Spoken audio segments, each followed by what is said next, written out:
Parents, do you find yourself getting stressed out by your kids?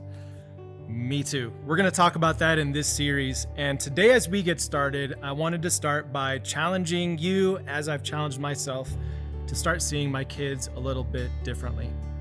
First of all, one of the things that I've noticed as a parent is I always thought that whenever my kids get a little bit older, the stress will go away. But that's not true. In every stage of parenting, the stress just looks different. There's the sleepless stress, there's the starting school stress, there's the socialness stress, there's the getting into college stress, there's even stress that goes along with adult children. I know because I am one. There's stress with every phase of parenting your child, and sometimes, some days, it can just feel like our kids are just stressing me out. First of all, what I want to do is today we're going to look at a section from 1 Samuel chapter 1 as we look at the story of a mom named Hannah, but there's a little bit of a backstory to her. And for me, her story really brings some clarity as to my role as a parent and who I get to parent. Hannah actually had a story that's not all that different from a lot of people today. She really wanted to have a child, but she couldn't have one. She looked at all the other mothers around her and she saw their kids and how they were growing up, but Hannah could not have a child of her own. So she prayed and she prayed to God for a child. And for me, her story makes me as a parent pause, and maybe you too, and just be thankful for the stress that we do have as parents. There are some people in this world that would love to have the stress that I have, and they would love to have the stress that you have. So we should just pause to be thankful for our kids, even on the days that they cause stress to us. But then there's one other thing from Hannah's story in 1 Samuel chapter 1 that really stood out for me. And it's the day that Hannah finally was able to have a child. She prayed and prayed for a child, and finally God gave her a son of her own. His name would become Samuel. And as he grew up, Hannah decided that she would bring him to Eli the prophet and present him to the Lord. This was several hundred years before Jesus, and Hannah does this as she brings her son to Eli. She said, "I prayed for this child, and the Lord has granted me what I asked of him. So now I give him to the Lord. For his whole life, he will be given over to the Lord." And in this act, Hannah does this selfless offering to God to acknowledge that her son was much more than a gift for her. Her son was a gift from God that Hannah only got to have on loan. This was still property of God. This was a child that belonged to God, but Hannah, as a parent, simply got to borrow him, to have Samuel on loan for a little while. She rightfully understood that this child belonged to God. And as a dad myself, this is something that has helped me see my role as a parent much more clearly. We often talk about kids as being gifts from God, and they are. But your child, your children, they're so much more than just gifts to you from God. They still belong to God. Really, a child is just on loan for us for a while so that we can grow them and nurture them, and then they'll become a person out in this world. What would happen this week if you started to view your children the same? These aren't just gifts to you to make your life better. These are gifts on loan to you from God. You'll only have them for a while to grow them and develop them until they go out into the world. I know this won't take away the stress of parenting, but it will help you to see clearly who your children are and whose they are.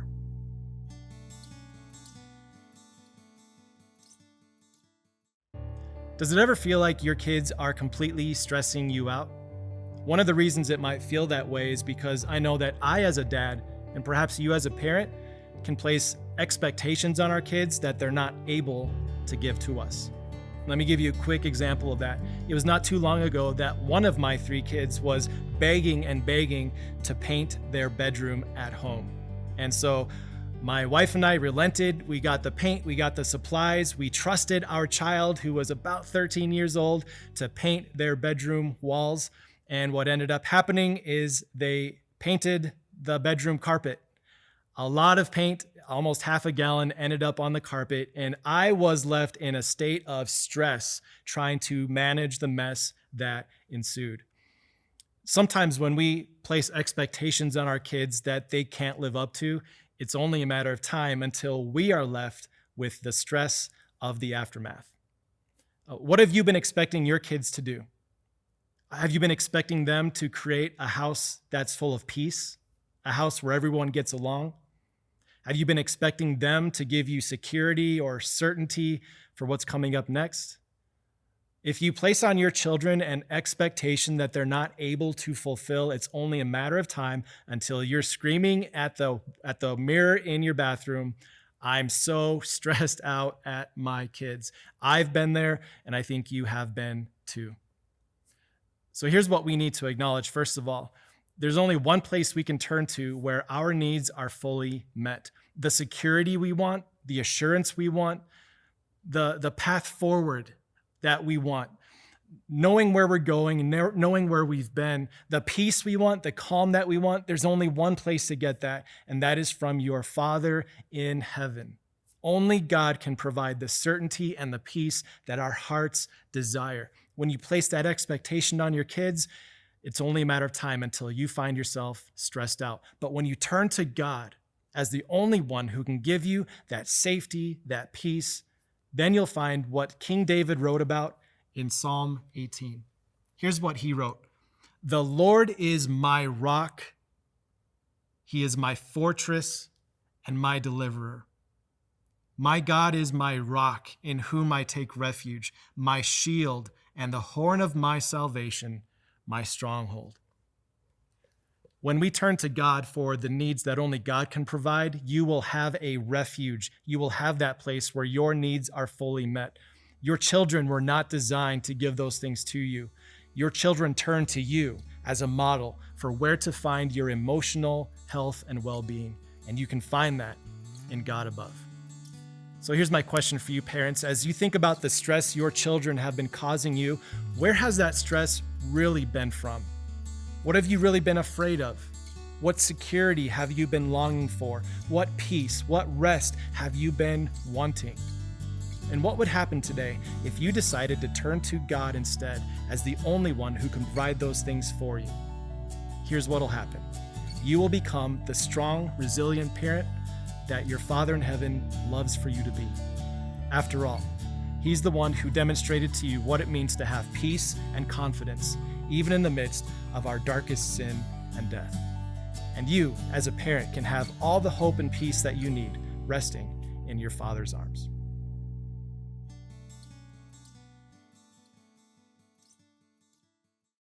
Are your kids stressing you out? I know as a dad myself, when I go through those moments where my kids are just stressing me out, it's real simple to slip into discipline form, where I address the stress by disciplining my children. And you could even throw out the argument, isn't there a biblical precedent for disciplining children? Actually, there is. It's in Proverbs chapter 13, verse 24. It simply says this: "Whoever spares the rod hates their children, but the one who loves their children is careful to discipline them." And there's a lot in that verse for us to think about. It's easy for me, and maybe you too, that when our kids are stressing us out, we simply turn to discipline to take the stress away. And I have to admit, as a dad, I fell into that big time last week.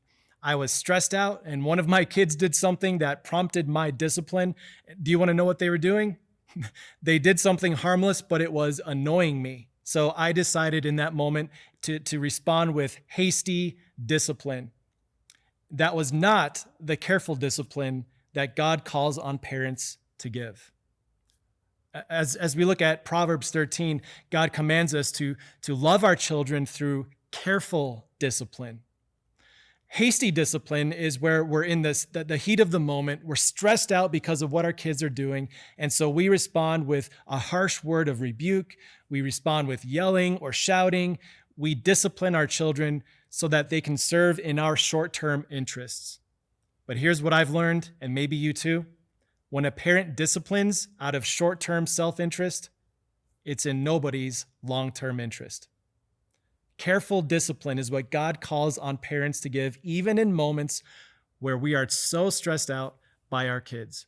So here's something to think in mind. And this is so difficult as a parent, but I know that this will relieve some of the stress that we feel as parents. That when you are in that stress and you feel the urge to discipline coming up, rather than react hastily with discipline, would you respond carefully with discipline? Don't have your short-term interests in mind for restoring peace to the house or to stop the yelling or shouting that your kids are doing. Instead, think in their long-term interest. Careful discipline looks to the future. It doesn't just seek a reaction in the present. After all, isn't that what our Father in heaven showed to us?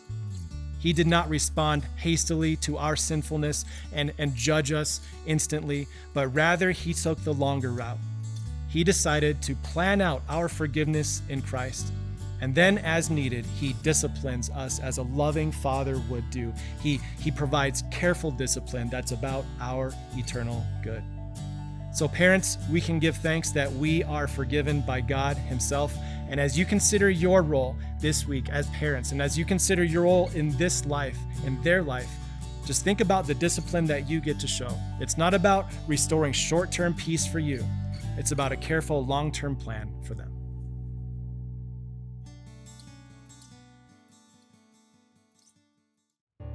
Are your kids stressing you out? You're not alone, but just hear me out for a moment here. What if that stress was actually a good thing? Let me give you a different analogy real quick. I like to go to the gym, but I do not like the workouts I do at the gym. Workouts are designed to stress your body and to exert your body in a way that it has to rebuild and become stronger in the long term. But the more I work out, the more I realize it makes everyday life just a little bit easier. Same is true on an emotional or mental level. There's going to be things in this world that stress you out.